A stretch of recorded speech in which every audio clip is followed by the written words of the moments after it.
રાજકોટની ઘટના બાદ દાહોદનું તંત્ર પણ સફાળું જાગ્યું છે અને હોસ્પિટલોમાં તપાસ હાથ ધરી હતી, જેમાં આજે એક ખાનગી હોસ્પિટલમાં અનેક ક્ષતિઓ સામે આવતા પ્રાંત અધિકારી દ્વારા હોસ્પિટલને સીલ કરવામાં આવી હતી.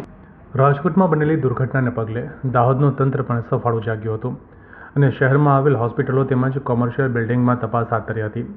ત્યારે આજે પ્રાંત અધિકારી, મામલતદાર, નગરપાલિકા, MGVCL સહિતની ટીમોએ સંયુક્ત રીતે માણેકચોક વિસ્તારમાં આવેલ બરોડા મલ્ટી સ્પેશિયાલિટી હોસ્પિટલમાં પહોંચતા અનેક બેદરકારીઓ સામે આવતા અધિકારીઓ પણ ચોંકી ઉઠ્યા હતા.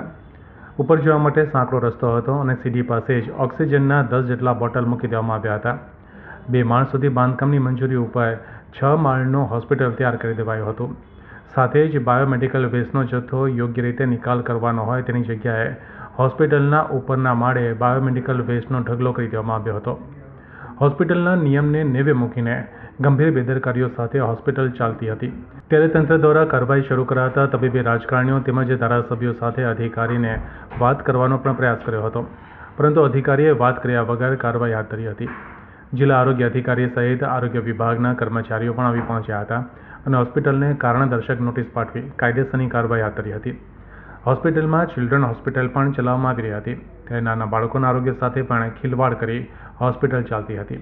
આ હોસ્પિટલમાં સારવાર લઈ રહેલ દર્દીઓને ઝાયડસ હોસ્પિટલ ખાતે ખસેડી હોસ્પિટલને સીલ મારવામાં આવ્યું હતું. તંત્રની કાર્યવાહીને પગલે દાહોદ શહેરમાં ગેરકાયદેસર રીતે તેમજ ફાયર NOC વગરની ઇમારતોવાળાઓમાં ભયનો માહોલ જોવા મળી રહ્યો છે.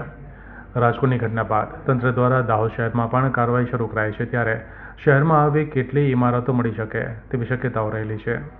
આજ રોજ જે બરોડા મલ્ટી સ્પેશિયાલિટી હોસ્પિટલ ખાતે સરકારશ્રીની સૂચના મુજબ જે સ્થાયી કમિટીની રચના કરવામાં આવી છે, ફાયર સેફટી અને અન્ય કોઈ તકલીફ પડે, જનહિતને નુકસાન થાય તેવા કોઈ કારણો નથી, તે માટે થઈને જે કમિટીની રચના કરવામાં આવી છે, એમની મુલાકાત દરમિયાન બરોડા મલ્ટી સ્પેશિયાલિટી હોસ્પિટલ ખાતે બાયોમેડિકલ વેસ્ટનો નિકાલ યોગ્ય જે સરકારશ્રીની ગાઈડલાઈન મુજબ નિકાલ થયેલ નથી, એ અન્વયે મામલતદારશ્રી અને પ્રાંત અધિકારીશ્રી દ્વારા અમને જણાવવામાં આવતા અમે મુલાકાત લીધેલ છે અને બાયોમેડિકલ વેસ્ટના નિકાલ માટેની એક નોટિસ અને કાયદાકીય કાર્યવાહી આરોગ્ય વિભાગ દ્વારા હાથ ધરવામાં આવશે. મેડમ, અમને GPCPની મંજૂરી મેળવેલ નથી અથવા સર્ટિફિકેટ એમને રજૂ કરેલ નથી, કેટલી સર્ટિફિકેટ મને અહીંયા બતાવવામાં આવ્યું છે, પણ જે GPCBનું સર્ટિફિકેટ છે એમની નકલ એમણે પૂરી પાડવાનું મને બાંયધરી આપી છે, પણ હાલ પૂરતું અમે લોકોએ એમને નોટિસ આપેલી છે. હવે